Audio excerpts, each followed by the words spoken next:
Hello, you're welcome. Moment for Thought is still here again. This is a forum in which we put our thinking cap to forge ahead for the growth and development of the country, the nations generally. If you could remember, last week we had a discussion on the sustainability of rice revolution, not only rice, but talking about food security in Nigeria. Some part of the discussion or the issues that came up at that time was that not only arable agriculture, livestock farming, and generally animal husbandry. And we talk about the provision of water, the vital asset. I still have with me in the studio the Director General of the National Hydrological Service Agency, Mr. Clement Nze. You're welcome to the program once again, and thank you for coming back again. I know talking about water and cultivation of crops is you're very passionate about it. And That's what we have for. Yes. It's my pleasure to be here again. Thank you very much. You're welcome. And I have the National President of All Farmers Association of Nigeria, Alhaji Kabir Ibrahim, who was a former president of Poultry Association of Nigeria, national president for that matter at that time. So the combination of two, talking about the food and the meat in the food. Yeah. Yes. And again, as an architect, when you build, you construct small kitchen for us to cook. You're welcome back. Thank you very much. Yes. Thank you for having me again. I remember last week we stopped, at the time you were talking about a joint effort between the government and its people, and talking about those people that are very dear to your heart, the grassroots farmers. And when we touched on the animal husbandry, you went and said, look, they need as much water as the arable cultivation, agriculture need. You're back again. Let me start with you and examine fully how Nigeria is. Many people said there's virtually no crop that could not be cultivated in Nigeria, provided it suits the weather, state by state. Just as the DG said yesterday, Mr. Clement Nze, during our discussion last week, that what you need is to provide water and examine the crops that could be cultivated there. How do you see that as a joint conglomeration of joint efforts by the three tiers of government? The central bank is there to provide these anchor borrowers and so many assistance to farmers and the farmers themselves. And how do you see the issue?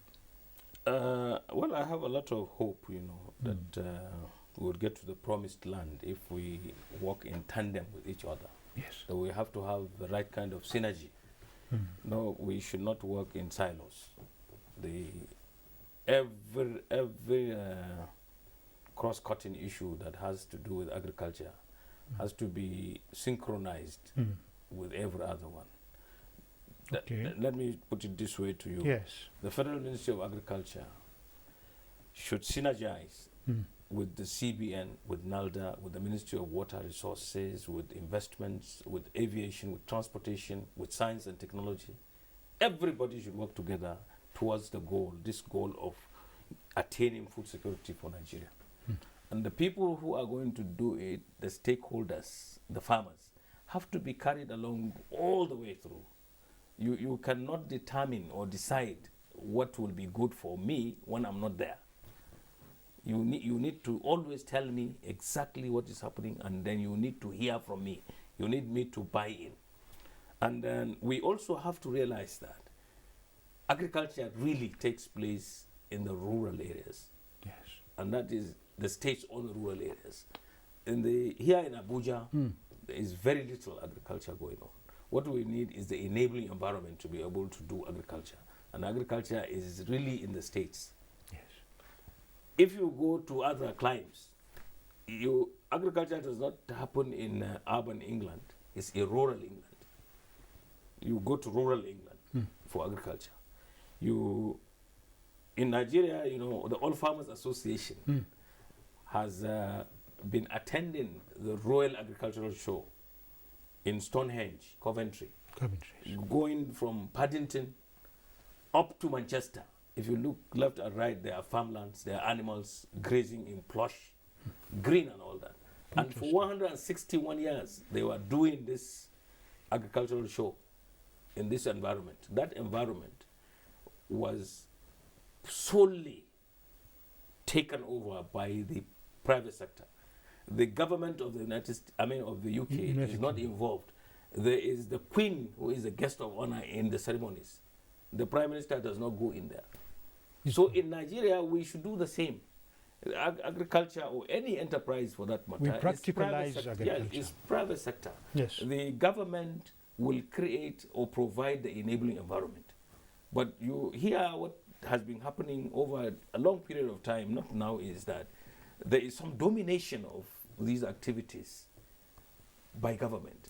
There is too much government in some of these things. So the farmers have learned, and I'm announcing to you today that yes. all the farmers in this country will start speaking with one voice. And when we speak with one voice, we will simply get what we want. Yes. That is the way to go, and that is the only way that Nigeria will attain food security. It is not possible to sit down and target maybe 2 million people, 3 million people, and give them money and think that you will get food security for Nigeria. No, it's not possible. All the interventions coming from the NALDA, from CBN, but are not ad hoc. You must institutionalize them. So that the private sector takes over. So that the private sector takes over, and then they become sustainable.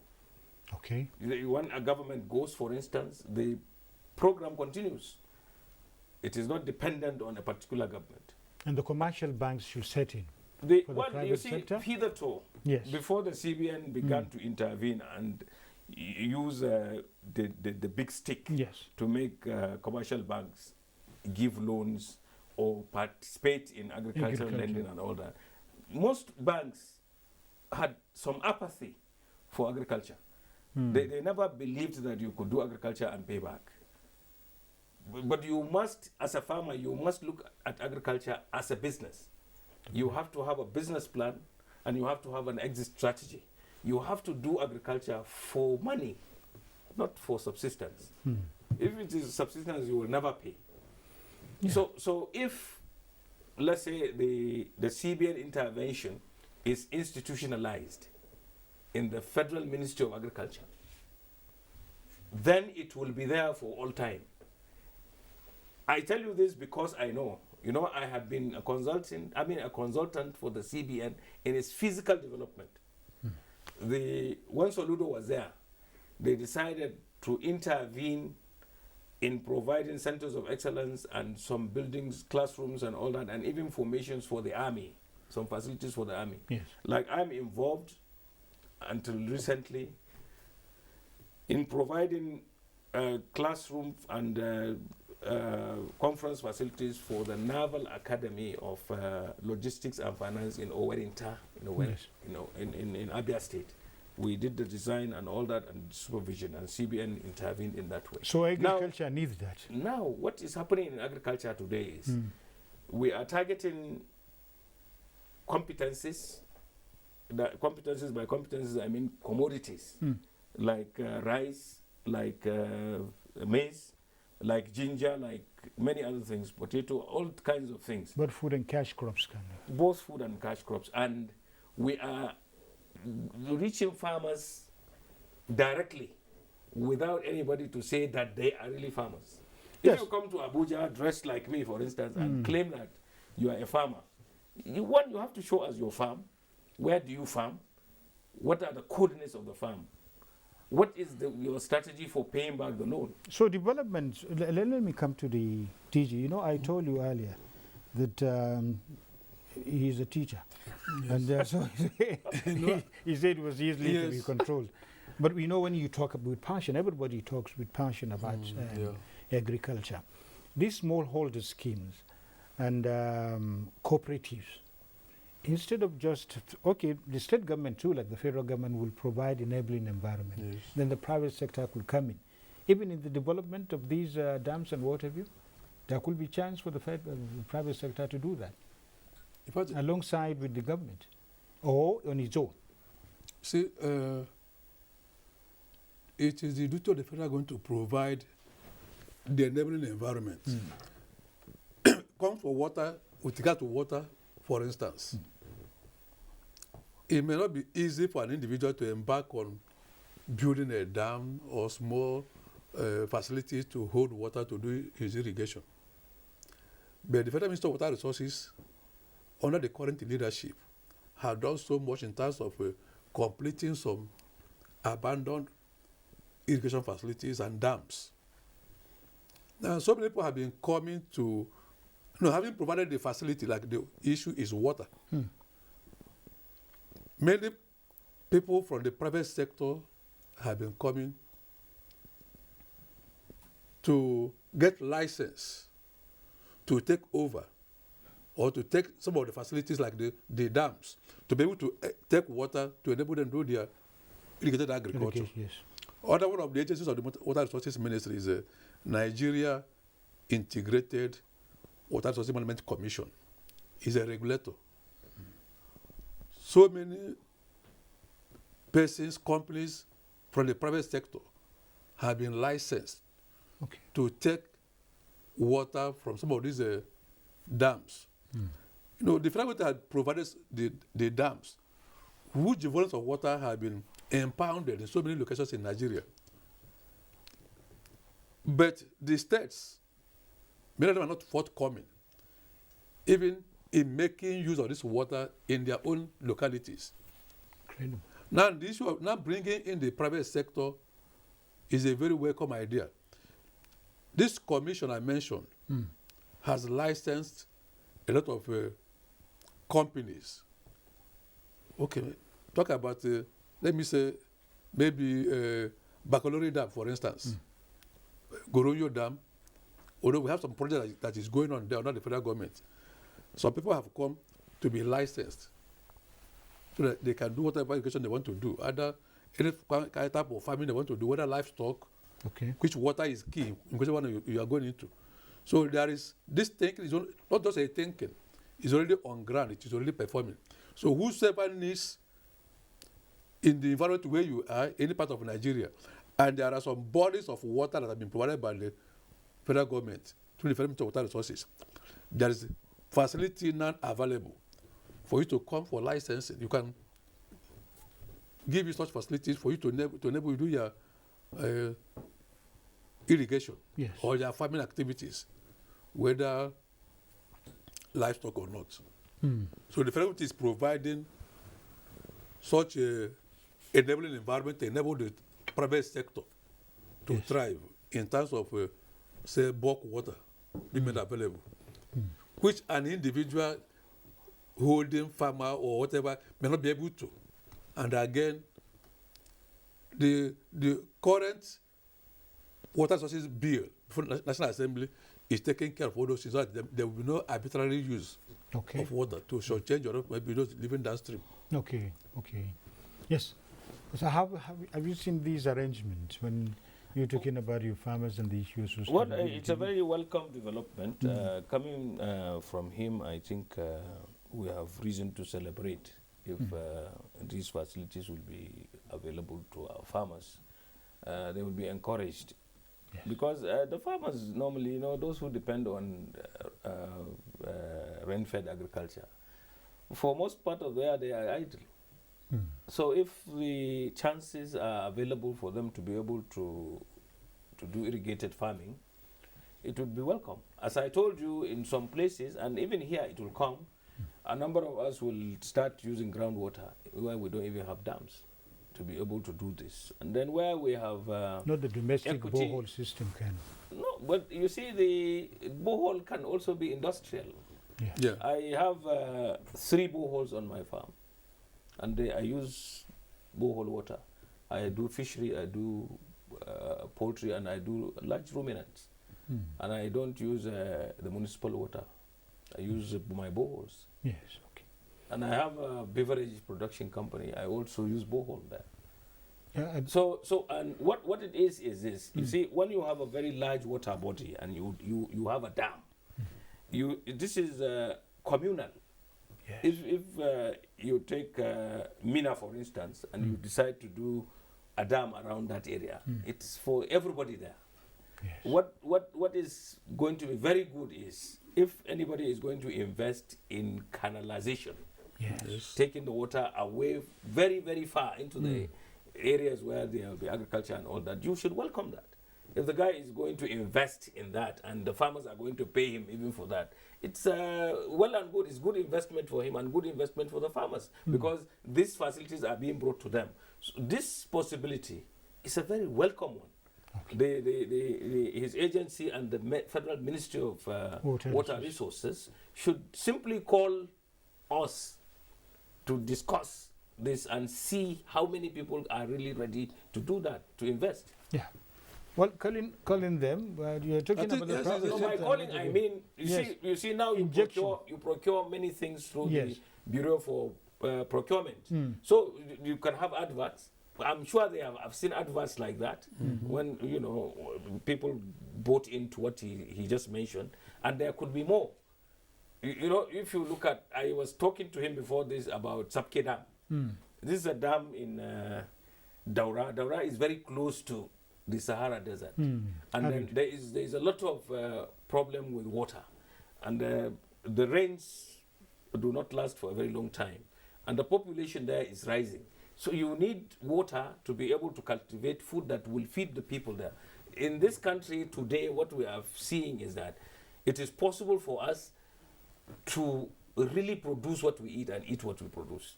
Interesting. And for everybody to know, there are many countries in this hemisphere that depend on Nigeria for food. Yes. If you go to, even today, if you go to Dawano Market, Kanu.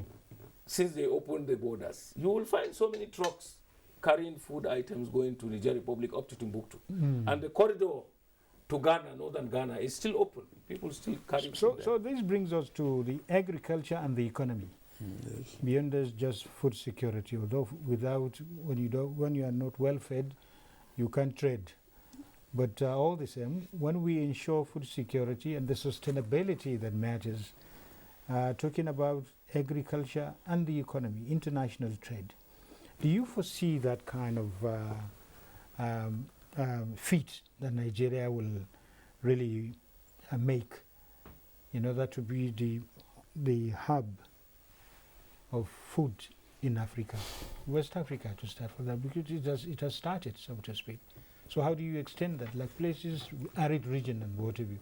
Well, I think everyone should be in agreement with this fact that more than ever before, the way government has spoken about agriculture, like you keep saying, making it a business, not just a subsistence level, but agriculture to be a business that somebody can do or a company can do to be able to make our economy to become much more viable in all sectors. So what I'm saying, there has been a lot of emphasis, there has been a lot of awareness.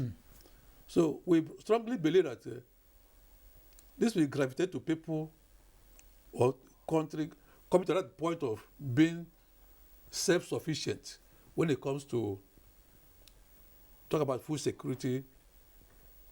So I believe something is happening, something is already working out. We may not be able to get it completely 100%. We are not yet there, quite all right. But I believe strongly the train has moved, the vehicle has moved towards taking the nation to that level whereby we can become food sufficient. Yes. Well, thank you very much. Just as we said from the beginning, that especially at the first part of the discussion, when you show the light, and people will find the way. Yes.